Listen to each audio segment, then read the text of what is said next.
doigt tombe plus facilement sur la première case. Et donc je dois forcer finalement pour le mettre sur la deuxième. Alors que si je tourne la main juste un peu, le premier doigt tombe automatiquement. Donc je suis conscient de ça. Là déjà je suis placé comme ça. D'accord? Et donc c'est beaucoup plus facile que d'être comme ça et essayer de forcer le doigt. Donc vous êtes placé comme ça ici, pouce. Et là on reprend. On arrive sur le quatrième temps. Et c'est exactement la même chose qu'avant.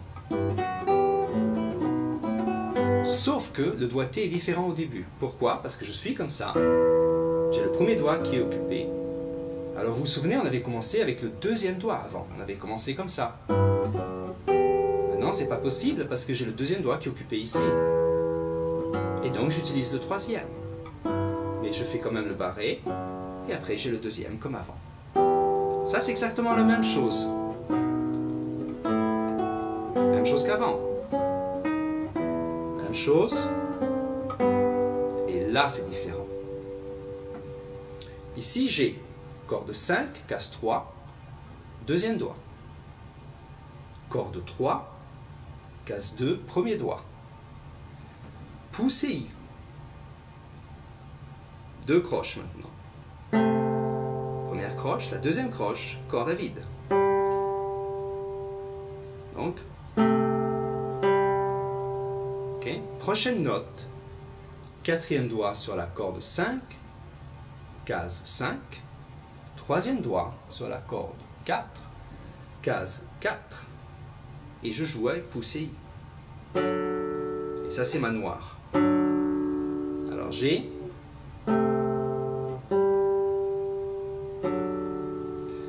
alors petite chose technique là aussi, regardez.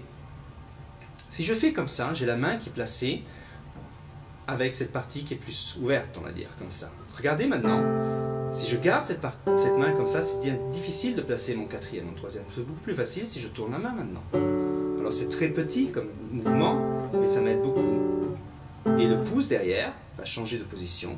Je vais me retrouver comme ça, et je passe à l'autre position qui est comme ça. Vous voyez, comme ça. Et là, le pouce est plus bas maintenant. Okay? Parce qu'avant il était en haut ici, comme ça. Et maintenant, il se retrouve plus bas. Donc je change la position de la main. Et en plus, je peux faire ça pendant la corde à vide. Regardez. Corde à vide, le sol, et je change. Et donc ça devient très facile de changer. Ok? Là, j'ai donc ces deux notes. Et c'est une noire.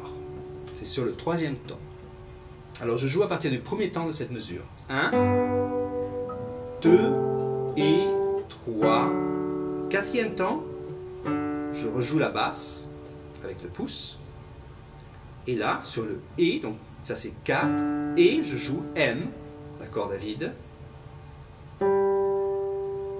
Quand je joue M, j'enlève le troisième doigt parce que j'avais ces deux notes, je joue le pouce. Quand je joue M, j'enlève le troisième parce que je ne veux pas avoir les deux notes qui sont en même temps, je ne veux pas avoir ça. Ces deux notes, puisque ça c'est Fa dièse, et la prochaine note c'est Sol. Donc je fais pouce, M en enlevant le troisième doigt, et je finis avec deuxième doigt sur la sixième corde, premier doigt sur la cinquième corde, case 3, le premier doigt sur la case 2, et je joue pouce, I, M, A. Ça c'est en fait l'accord de Sol, mais je joue simplement 4 notes. D'accord? Donc si je joue la dernière mesure, et l'accord de Sol, c'est comme ça.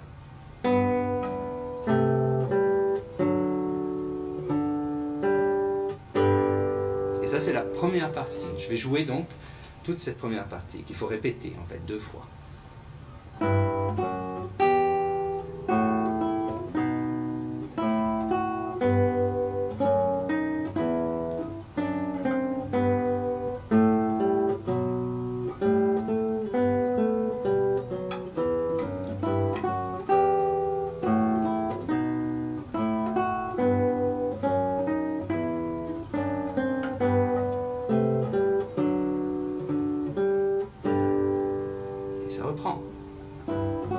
Okay, quand je suis donc à la dernière mesure, j'ai 1, 2, 3, 4 et 1, 2 et 3, 4 et 1, 2 et 3, 4 et 1, 2 et 3, 4 et 1 et 2 et 3 et 4 et 1, 2 et 3 et ça continue.